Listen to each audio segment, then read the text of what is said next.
قرآن پاک میں اللہ تعالیٰ نے سورۃ الانعام میں، سورہ النساء میں اور کئی صورتوں میں کہا ہے کہ جب گناہگار لوگوں کی موت کا وقت قریب آتا ہے تو فرشتے ان کے منہ اور پیٹھوں پہ ہتھوڑے مارتے ہیں اور کہتے ہیں نکالو اپنی جانیں اور آؤ اب اس طرف۔ ہم یہ کہتے ہیں کہ موت کے وقت تو اب اس نے کوئی اپنی اصلاح تو نہیں کرنی، اس کی روح نکالی جا رہی ہے ہتھوڑے مار مار کے۔ یہ قرآن کے الفاظ ہیں، پیٹھ پہ بھی اور منہ پہ بھی۔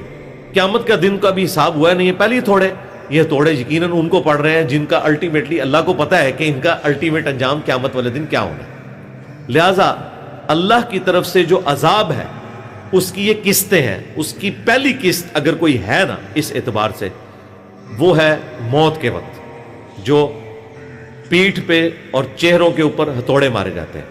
دوسری قسط بھی قرآن میں موجود ہے، سورہ المؤمن کے اندر، فرعونی صبح و شام آگ پر پیش کیے جاتے ہیں اور جب آخرت کا وہ بڑا دن آئے گا تو یہ بڑی آگ پر پیش کیے جائیں گے۔ یہ آیت واضح ثبوت ہے کہ ابھی قیامت قائم نہیں ہوئی اور قرآن کہہ رہا ہے کہ فرعونی صبح و شام آگ پہ پیش ہو رہے ہیں۔ وہ کہاں پہ پیش ہو رہے ہیں؟ اسی آیت کو امام بخاری نے عذاب قبر کی دلیل میں جب حدیث لی ہے نا عذاب قبر سے متعلق، اس کے اوپر ہیڈنگ بنایا ہے تاکہ اگر کوئی کہنا کہ یہ امام بخاری نے اپنی طرف سے حدیثیں گھاڑ لی ہیں تو وہ قرآن سے دکھا سکیں کہ بھئی سورہ المومن تو امام بخاری نے نہیں لکھی۔ سورہ المومن کے اندر سورت نمبر 40 میں آیا کہ فرعونی صبح و شام آگ پر پیش کیے جاتے ہیں اور جب قیامت کا دن آئے گا تو بڑے عذاب میں وہ جائیں گے۔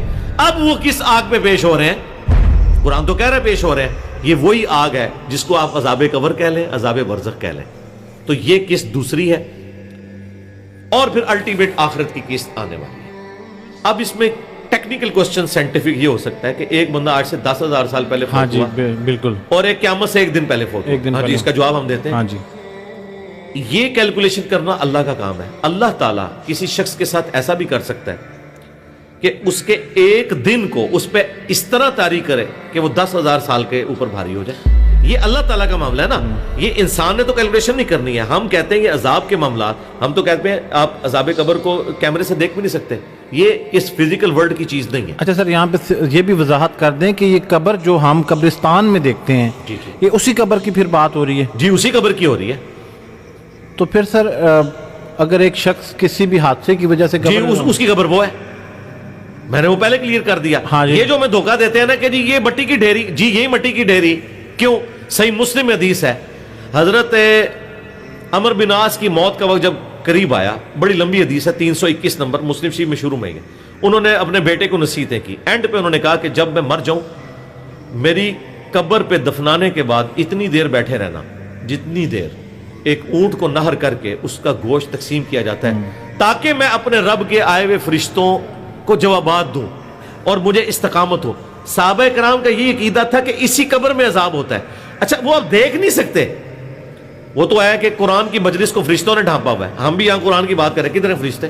ہمیں نظر نہیں آئیں گے، یہ فزیکل ورلڈ کی چیز نہیں ہے، عذاب قبر فزیکل ورلڈ کی چیز نہیں ہے۔ پتھر کے اندر آگ موجود ہوتی ہے لیکن آپ کو نظر تو نہیں آتی، وہ تو آپ رگڑتے ہیں تو باہر نکلتی ہے نا۔ یہ چھوڑ دیں، یہ اس فزیکل ورلڈ کی چیز ہی نہیں، لہذا یہ ڈیمانڈ کرنا کہ یہی مٹی کی ڈھیری ہے، کوئی بھی ہو، قرآن میں تو یہ ہے نا کہ انسان مرتا ہے اور اسے قبر دی جاتی ہے، حالانکہ اللہ کو پتا تھا کہ ہر بندے کو قبر نہیں ملتی، عموماً بات ہو رہی ہے۔ اسی طریقے سے صحابہ اکرام علیہم رضوان تابعین کو رومن امپائر کی بیٹل فیلڈز میں آگ کے کڑاؤں کے اندر جلایا گیا، وہ روسٹ ہو گئے، ان کے لیے وہی قبر بن گئی ہے۔ یہ تو اللہ تعالیٰ کا معاملہ ہے۔ اچھا پھر سورہ توبہ میں ہے، اے نبی علیہ السلام آندہ کے بعد مستقبل میں آپ نے نہ تو کسی منافق کا جنازہ پڑھنا ہے اور نہ اس کی قبر پہ جا کے کھڑے ہونا ہے۔ تو یہ جو قبر والا معاملہ چل رہا ہے اللہ تعالیٰ نے اسے بڑی امپورٹنس دی ہوئی ہے۔